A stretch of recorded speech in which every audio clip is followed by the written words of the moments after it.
Como lo prometido es deuda, a continuación un material que preparó el equipo de producción un poco para entender cuál es esa relación que hay entre la menopausia y la osteoporosis. Allí lo tienen. ¿Cómo está relacionada la osteoporosis con la menopausia? Hay una relación directa entre la falta de estrógeno después de la menopausia y el desarrollo de la osteoporosis.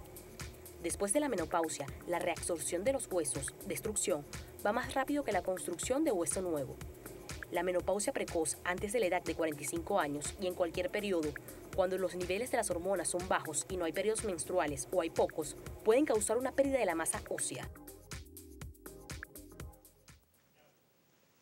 ¿Es entonces, doctora, la menopausia algo determinante en la osteoporosis? Determinante no, pero sí tiene una gran influencia. No podemos decir que determinante porque no todas las mujeres van a desarrollar osteoporosis Tras la menopausia. Exacto, esto está siempre vinculado a su masa ósea y a los factores de riesgo asociados que presente. Hay factores de riesgo que tú puedes modificar en la vida y hay factores de riesgo que no podemos modificar. No podemos modificar la raza, no podemos modificar nuestra edad, no podemos modificar nuestra contextura, pero sí podemos modificar el consumo de alcohol, el cigarrillo, el sedentarismo y la mala alimentación. Entonces, cuando hablabas del cigarrillo, yo creo que el cigarrillo es un factor de riesgo no para osteoporosis, sino para todas las enfermedades. Entonces, cuando a veces nos preguntan cuáles son las recomendaciones con respecto a modificar los factores de riesgo para evitar la osteoporosis, yo creo que no solamente estamos evitando la osteoporosis, estamos evitando muchísimas otras enfermedades. Una vida sana, una alimentación rica en vegetales, en proteína, baja en carbohidratos, bajas en grasas, ricas en calcio, es una dieta saludable.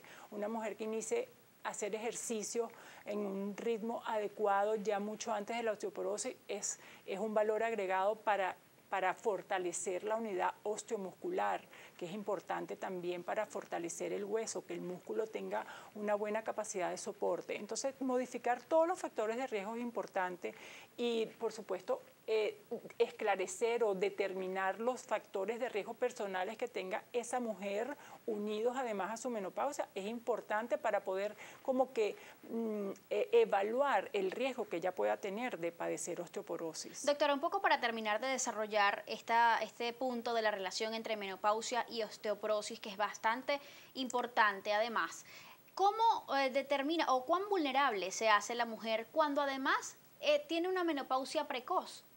Sí, la menopausia precoz es muy importante, como ya dijimos, en el desarrollo de la osteoporosis. Entonces, ya cuando tienes una menopausia precoz, debes dar tratamiento para esta menopausia precoz y evaluar a través de la densitometría ósea el riesgo que pueda tener esta paciente de desarrollar una osteoporosis a futuro. Como dijo David, la densitometría ósea es el único estudio hoy en día que tenemos para poder determinar la densidad mineral ósea y poder definir si ese paciente está en osteopenia, que es el paso previo a la osteoporosis, o ya está en osteoporosis. Cuando el paciente está en osteopenia, ya debemos comenzar a tomar las medidas necesarias para evitar que esta osteopenia avance hasta osteoporosis. Es decir, no se ha desarrollado como tal la osteoporosis, pero hay una alta probabilidad de que suceda. Alta probabilidad, ¿Y es posible revertir el proceso en ese punto o por lo menos detenerlo? Se puede detener. El hueso que se pierde ya no lo recuperas, pero puedes detener el proceso y puedes fortalecer el hueso que aún tienes. Entonces ahí están, las múltiples terapias con las que contamos para detener el avance de este hueso hasta una osteoporosis. Ahora, doctor, también entonces se habla de que hay factores de riesgo que no podemos modificar, que no son ambientales, por decirlo así. Entre ellos la raza. ¿A quiénes suele afectar más la osteoporosis? Generalmente a las mujeres y los hombres, por supuesto, también de raza blanca. La raza negra es la menos probable que sufra la enfermedad, y también los chinos, la gente del lejano oriente, generalmente también están más predispuestos también a la osteoporosis. Y otro factor que es muy importante, que tampoco se pone, es la genética, que casi es uno de los más determinantes, es la parte genética en relación al determinante que vayamos a sufrir una osteoporosis.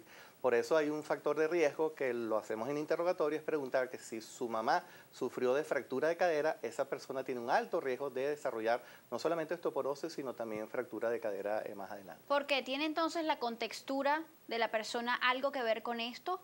¿El tamaño de los huesos? Tiene que ver la contextura por sí sola, porque los huesos, a medida que somos más delgados, tienen menos masa muscular y también, acuérdense que la masa muscular ayuda de alguna manera a que ese hueso sea más fuerte y también tenga menos caídas, que la caída es la que provoca las fracturas.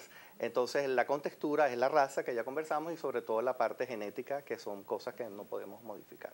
Hay algo que me llamó la atención de estos factores que sí son modificables. El ejercicio tiene algo que ver con esto. ¿El sedentarismo puede ser un factor de riesgo importante para el desarrollo de osteoporosis? Como aisladamente no, pero si lo combinas con otros factores de riesgo, sí. Por ejemplo, lo que usted decía de Exacto. la baja ingesta de calcio. Exacto. Si tienes un bajo peso, mujeres por menores de 50 kilos que tengan un índice de masa corporal por debajo de 18, que no tengan actividad física, que tengan una mala alimentación, si tú vas sumando todos estos factores de riesgo, tienes una paciente potencialmente osteoporótica.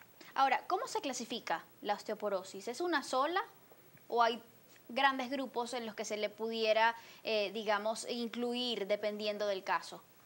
Sí, bueno, está la osteoporosis, la normal, que es la posmenopáusica, que realmente pues, se va agravando a través de los años, y la osteoporosis secundaria, que, como dice, pues viene dada por una enfermedad de base que provoca puede provocar la osteoporosis.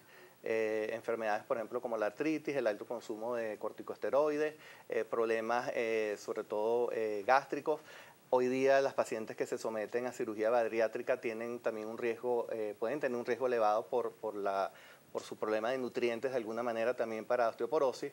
La diabetes también puede provocar osteoporosis secundaria. O sea, hay una serie de enfermedades que pueden acompañarse más adelante de la enfermedad. En el caso de las atletas, aquellas atletas que presentan amenorrea, por ejemplo, es otro factor de riesgo. Expliquemos qué es amenorrea para que las personas entiendan el término. Amenorrea es la ausencia de menstruación. Cuando tienes ausencia de menstruación por más de un año, ya tienes también otro factor de riesgo para osteoporosis, por lo que hablábamos. El estrógeno es muy importante para fijar el calcio en el hueso, para todo el metabolismo óseo. Entonces, la anorexia, que también lleva a una amenorrea, las atletas que llevan a una amenorrea. Entonces es un poco así paradójico, porque soy atleta, hago mucho ejercicio, pero tengo una amenorrea por este exceso de ejercicio, entonces no veo menstruación, no tengo estrógeno y tengo esta falla estrogénica que me permite fijar calcio en el hueso. Entonces, como ves, todo es como un balance, todo es como evaluar. Exacto, y es evaluar bien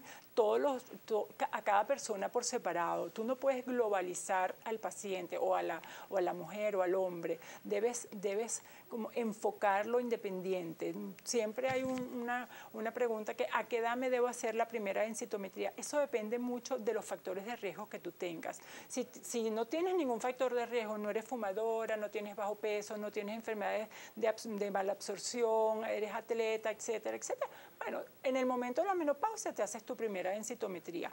Pero si tienes factores de riesgo asociados, el momento de la primera densitometría es cuando uno sospecha que esa paciente puede llegar a tener osteoporosis. El consumo prolongado, doctor, de ciertos fármacos, por ejemplo, esteroides, ¿pudiera hacer a la persona más vulnerable para desarrollar osteoporosis? Sí, las personas porque tengan algún problema inmunológico o asmáticos que consumen altas dosis de corticosteroides. El esteroide es dañino básicamente para el hueso. O sea, esas pacientes tienen un alto riesgo de padecer osteoporosis, sobre todo fracturas. Esas pacientes es un manejo totalmente distinto en cuanto a la edad de indicar la densimetría y la edad inclusive y el manejo del tratamiento es totalmente distinto en esas pacientes. Las que consumen diuréticos también, sobre todo hay un tipo de diurético que favorece la pérdida de calcio. Los pacientes que se colocan heparina, que es un anticoagulante, también tienen mayor riesgo, o otro tipo de anticoagulantes también es un riesgo para osteoporosis. ¿Pacientes con insuficiencia renal crónica? También, como hablé, o sea, diabéticos, insuficiencia renal, Exacto. son enfermedades que secundariamente puede provocar osteoporosis.